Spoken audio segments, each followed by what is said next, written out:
Hey guys, Justin S Team 2 here, and so I wanted to make this video on how I made $1,000 doing DoorDash and Grubhub, and just to put in perspective how much money that is.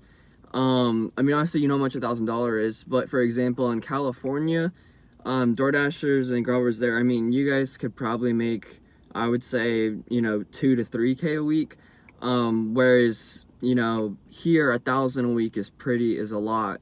As far as for 40 hours, this is for 40 hours as well. I worked 40 hours in like 20 or 30 minutes or something, so basically full time.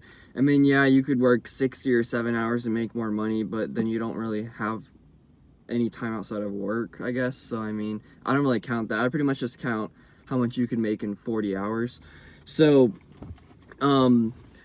yeah, so the minimum wage here is only $7.25. So if you did that, I mean, that's not a lot of money. This is way above minimum wage, because in California, it's double digits. I don't know the minimum wage. It's probably, I would guess, like somewhere from like 10 to 16 an hour or something over there. I know it's like crazy over there. So this is, in Virginia, money, $1,000 is a lot of money.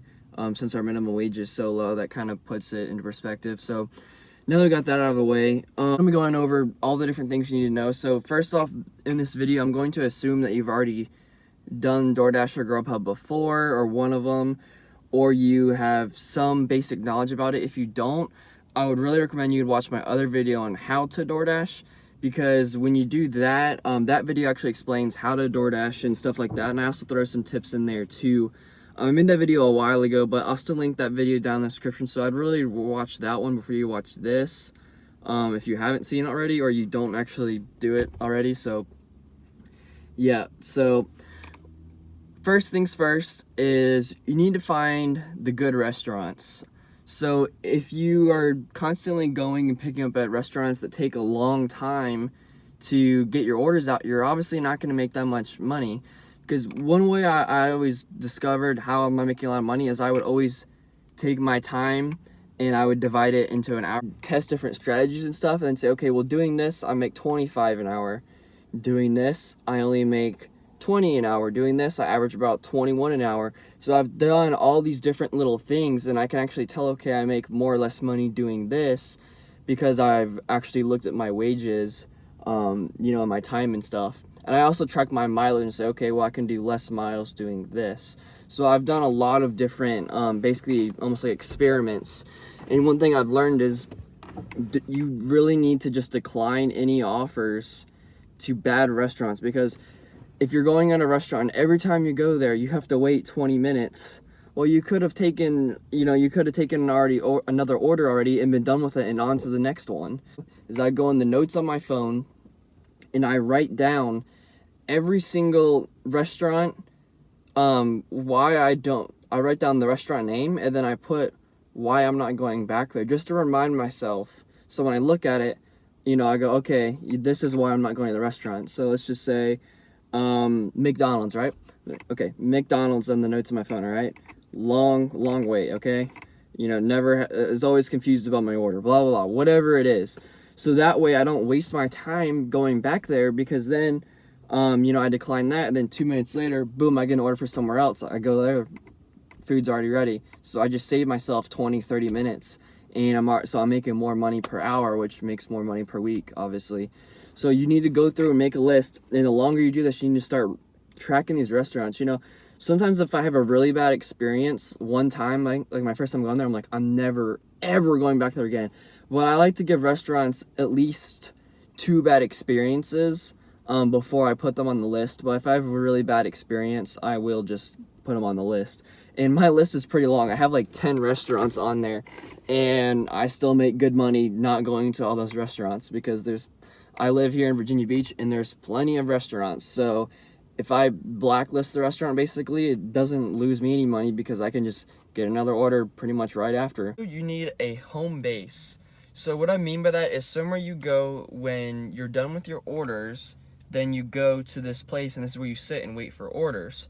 Or this is the place that you write on your GPS to get back to while you're waiting for more orders. So that way you have somewhere to go, so you're not just kind of like just sitting in the neighborhoods. For me, it's the shopping center that I'm actually in right now. So what I do is whenever I'm done with an order, I just drive back to the shopping center, or route it depending on how far away I am, if I don't know. But I always come back to the shopping center because there's a ton of restaurants all around the shopping center, and then just down the road there's another shopping center, then that way there's another shopping center as well.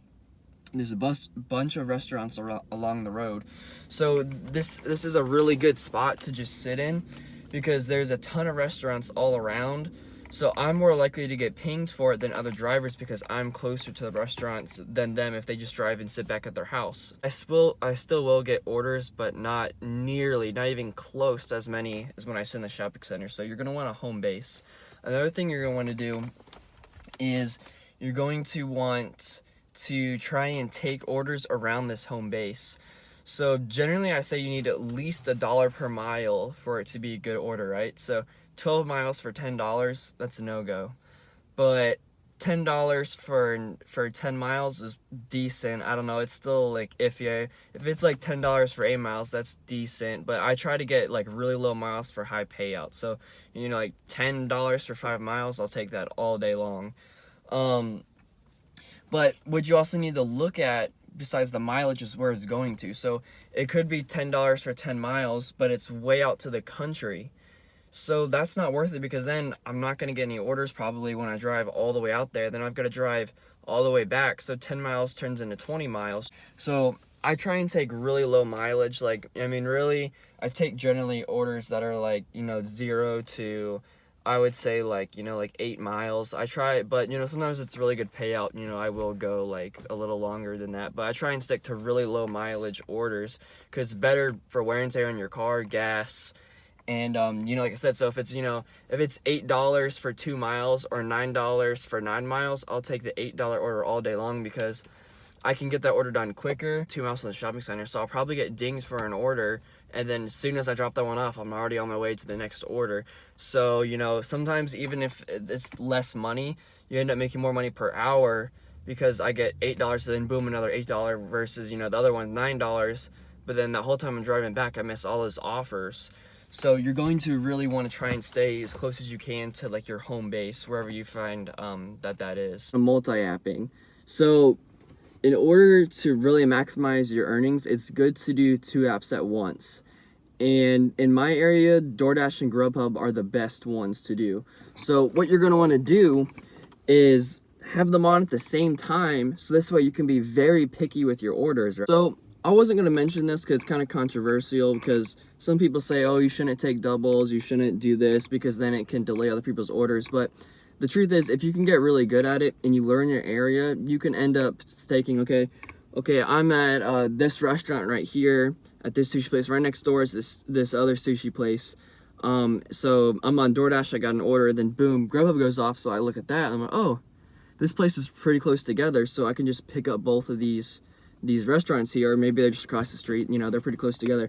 And then I look, okay, well, where are they going to? And I go, oh, look, these people live, you know, within, you know, a mile or a couple miles from each other. So I could just take both these orders and then boom, I just took, you know, say an $8 order into, let's just say a $16 because I took, you know, 2 orders instead of just one $8.